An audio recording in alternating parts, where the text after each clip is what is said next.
विराम चिन्ह का प्रयोग क्यों किया जाता है बताओ, क्यों करते हैं? वाक्य जो भी सेंटेंस दे रखा है उसके अर्थ को समझने के लिए, ठीक है। विराम चिन्ह अगर हम लगाते हैं यानी पंक्चुएशन लगाते हैं तो उससे जो भी वाक्य है, जो भी सेंटेंस है, उसका मीनिंग जो है वो क्लियर हो जाता है, ठीक है। तो सबसे पहले जो हमारा पंक्चुएशन मार्क्स जो हम करेंगे वो पहला है फुल स्टॉप। फुल स्टॉप के बारे में सीखेंगे। सबसे पहले फुल स्टॉप तो पता है ना, कहाँ लगाते हैं? कोई भी सेंटेंस हम लिखते हैं उसके लास्ट में हम फुल स्टॉप लगाते हैं, और फुल स्टॉप का जो चिन्ह होता है क्या होता है? इस तरह से एक बिंदु होता है ना, इसे क्या बोलते हैं? Full stop. क्या बोलते हैं इसे? Full stop. और कहाँ लगाया जाता है ये? जो सिंपल सेंटेंस होते हैं, जो साधारण जो वाक्य हैं, यानी जो सिंपल सेंटेंस है उसके लास्ट में, साधारण वाक्य के अंत में क्या लगता है?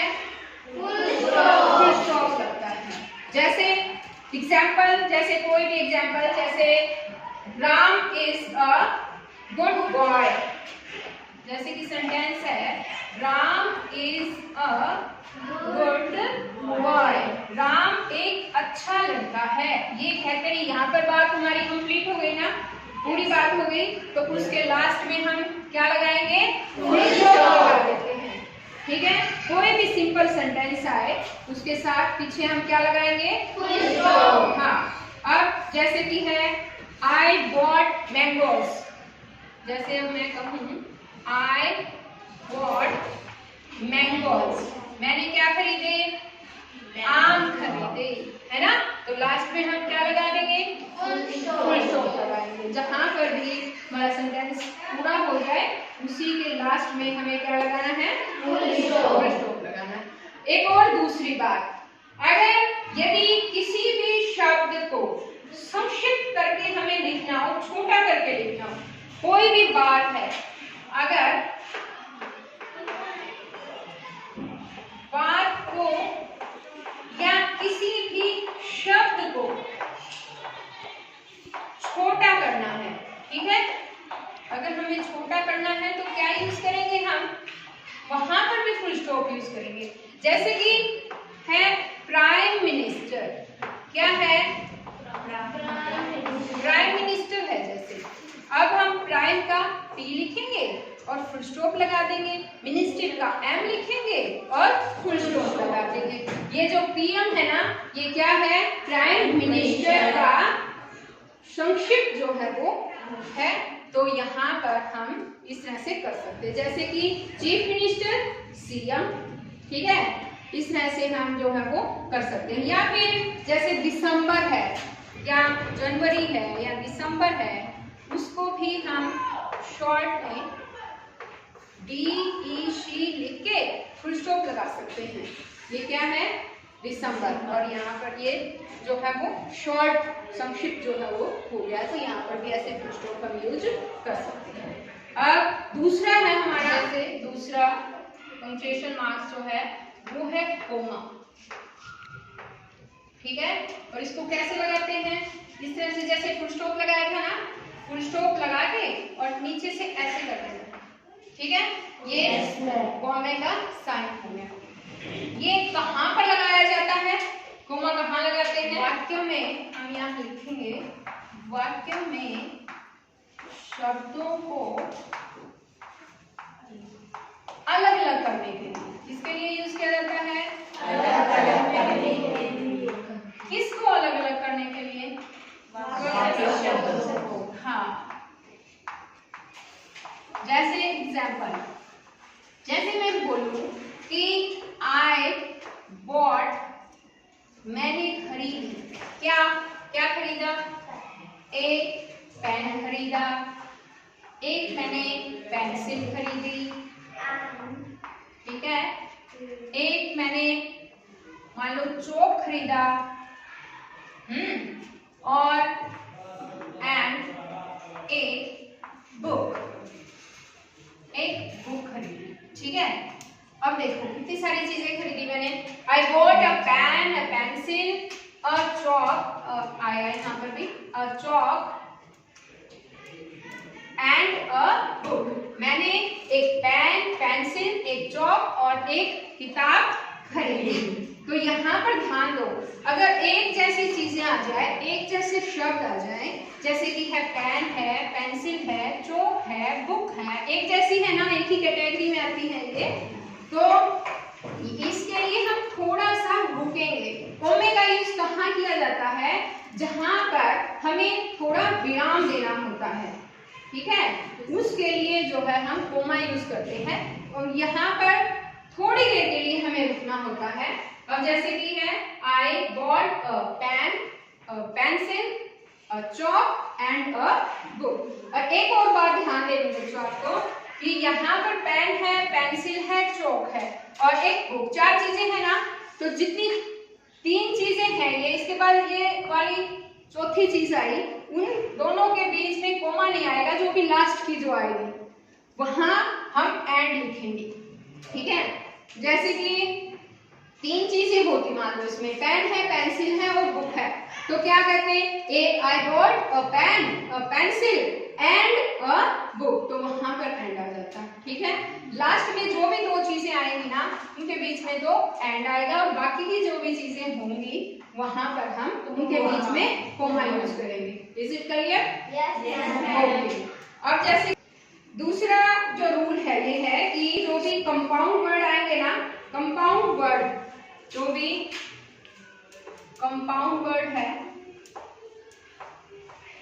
ये तो पहला रूल था, ये दूसरा रूल है कि जो भी कंपाउंड वर्ड आए उनको अलग अलग करने के लिए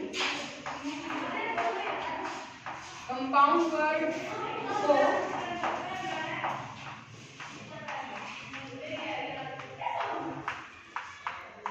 अलग अलग करने के लिए इसका यूज किया जाता है, कोमे का यूज किया जाएगा। मोहन, क्या एग्जाम्पल लिखेंगे हम? Mohan stood first and he won a medal, और उसने एक मेडल जीता। तो इससे ये कंपाउंड वर्ड था, उनको अलग अलग करने के लिए कोमा का यूज किया गया। यस और नो वाले जो सेंटेंसेस होते हैं, जो शब्द हैं, यस है, नो है, या फिर वेल है या सर है, इन शब्दों के साथ कोमा लगाया जाता है। किस किस के साथ? तीसरा मैंने क्या बताया, अगर यस वाला सेंटेंस आ जाए, नो वाला आ जाए या वेल आ जाए या कहीं पर सर या मैडम आ जाए, ठीक है, तो इनके साथ कोमा लगाया जाता है।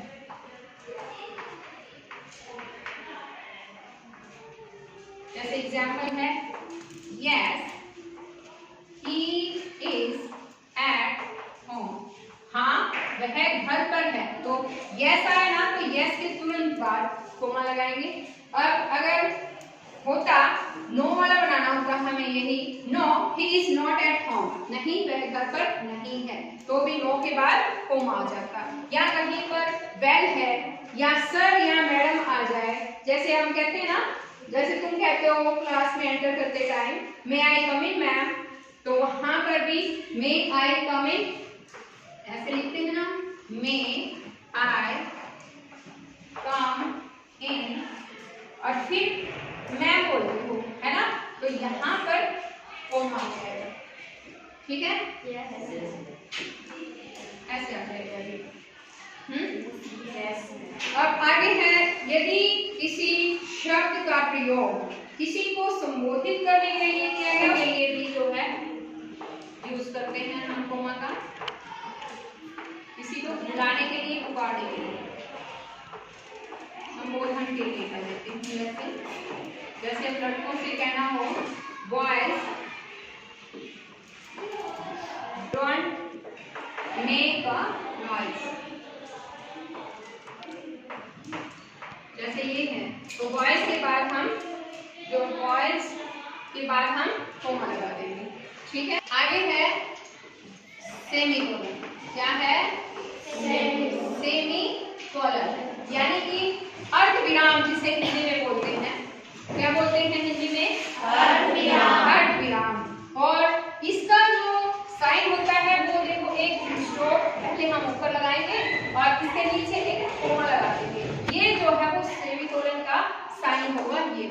ठीक है, यानी हिंदी में अर्धविराम। अर्धविराम का जो है ये कहाँ पर यूज किया जाता है?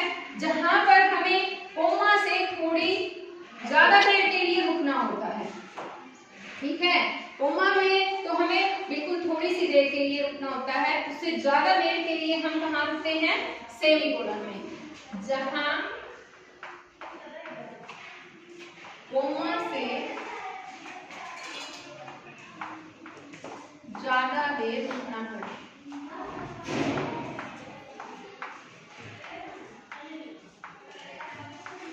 वहां पर क्या यूज करेंगे हम? क्या यूज करेंगे?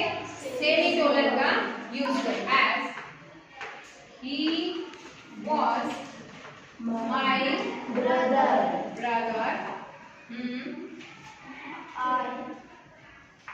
I loved him. I loved him. अब ये देखो, यहाँ पर थोड़ी ज्यादा देर के लिए हमें यहाँ रुकना पड़ा है, क्योंकि वह मेरा भाई था, मैं उससे प्यार करती थी, यहाँ प्यार किया मैंने, ठीक है। तो यहाँ पर जो है ये सेमीकोलन का यूज होगा और लास्ट में यहाँ पर फुल स्टॉप होगा। अब आगे है कोलन। हमने ऊपर किया सेमीकोलन और ये है कोलन, ठीक है। कोलन का जो साइन होता है वो होता है इस तरह से।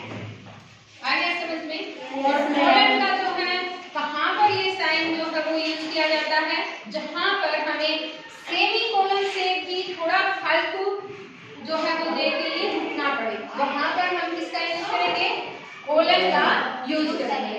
जैसे कि एग्जाम्पल लेते हैं हम, जैसे किसी भी कोई बात हमें कहनी है,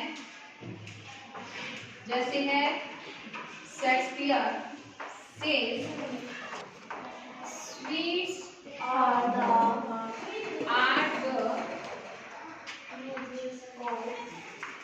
uses of adversity, ठीक है। इस तरह के सेंटेंसेस में जो है शेक्सपियर ने कहा, तो यहाँ पर जो हम सेमीकोलन का यूज करेंगे। अब आगे हमारा आता है क्वेश्चन मार्क। क्या है? क्वेश्चन मार्क यानी कि प्रश्नवाचक चिन्ह बोलते हैं, ठीक है। और ये इसका साइन होता है। जहां पर भी हमें कोई क्वेश्चन पुट करना हो, किसी से कोई क्वेश्चन पूछना हो, तो हम उसी सेंटेंस के लास्ट में क्वेश्चन मार्क जो है प्रश्नवाचक चिन्ह का यूज करेंगे। आ गया समझ में? जैसे कि व्हाट इज योर नेम, तो क्वेश्चन पूछा ना, तो लास्ट में क्या आ जाएगा? क्वेश्चन मार्क आ जाएगा। अब आगे जैसे पूछना हो, in which class do you read, in which class do you read, तुम कौन से क्लास में पढ़ते हो। ये क्वेश्चन पुट किया, तो यहाँ पर लास्ट में क्या आ जाएगा? क्वेश्चन मार्क आ जाएगा। अब आगे है मार्क ऑफ एक्सक्लेमेशन। अब आगे है marks of exclamation. Exclamation sign देखो कहाँ पर यूज करेंगे हम, कहाँ यूज करेंगे बताओ? कोई भी दुख की बात आ जाए, कोई भी खुशी की बात आ जाए, या कोई हैरानी की बात आ जाए, ठीक है, तो वहां क्या यूज करेंगे भाई? एक्सक्लेमेशन साइन का यूज करेंगे। और एक्सक्लेमेशन साइन मैंने बताया नहीं क्या? एक्सक्लेमेशन साइन होता है, अभी बता लेते, और ये नीचे एक बिंदु लगाएंगे, ये साइन है, ठीक है। एक्सक्लेमेशन साइन है ये, इस तरह से अब कहना है what a fine day, what a fine day, इतना अच्छा दिन है, व्हाट अ फाइन डे। तो अब यहाँ पर जो है वो लास्ट में हम एक्सक्लेमेशन साइन का यूज करेंगे, ठीक है। Hurrah, we have won, hurrah, hurrah, we have won. तो जो ये हुर्रा शब्द है ना बच्चों, इसके बाद ये खुशी का शब्द है हुर्रा, हम जीत गए, तो यहाँ हुर्रा के तुरंत बाद जो है एक्सक्लेमेशन साइन यहाँ पर लगाएंगे। ठीक है, अब आगे है हमारा इन्वर्टेड कॉमास। इन्वर्टेड कॉमास, ठीक है, इसका साइन जो होता है देखो इस तरह से करते हैं, किसी भी बात को कहना है तो उसके लिए ये साइन यूज किया जाता है, इस तरह से ये साइन होता है इसका। इन्वर्टेड कॉमास का यूज हम कहाँ पर करते हैं? पहली बार तो जो डायरेक्ट नरेशन में लिखने के लिए, कोई बात किसी वाक्य को हमें डायरेक्ट बोलना है, लिखना है, तो उसके लिए हम इन्वर्टेड कॉमास का प्रयोग करेंगे। यानी कि किसी की भी कही गई बात को अगर हमें एज इट इज लिखना हो, बोलना हो, लिखना हो, तो उसके लिए जो है इन्वर्टेड कॉमास का यूज किया जाता है। ये जो नरेशन है ना उसमें ये यूज किया जाता है। पहला तो है कहाँ पर यूज किया जाता है? नरेशन में, नरेशन में यूज किया जाता है। जैसे कि हमें कहना हो ही said to me, उसने मुझसे कहा वर्क हार्ड, तो यहाँ पर देखो he said to me, इसके बाद कोमा लगाएंगे, फिर इन्वर्टेड कोमा जो है वो स्टार्ट करेंगे यहाँ पर। ठीक है, वर्क हार्ड, कठिन परिश्रम करो। ठीक है, he said to me work hard, फिर यहाँ पर फुल स्टॉप लगाएंगे और ये इस तरह से लगाएंगे। ठीक है, उसने मुझसे कहा कठिन परिश्रम करो। इस तरह के जो सेंटेंसेस आएंगे उसमें हमें इन्वर्टेड कॉमास का जो है वो प्रयोग करना है। यहाँ पर हमें ये शुरू किया है और यहाँ पर क्लोज कर देना है, ये बंद कर देना है।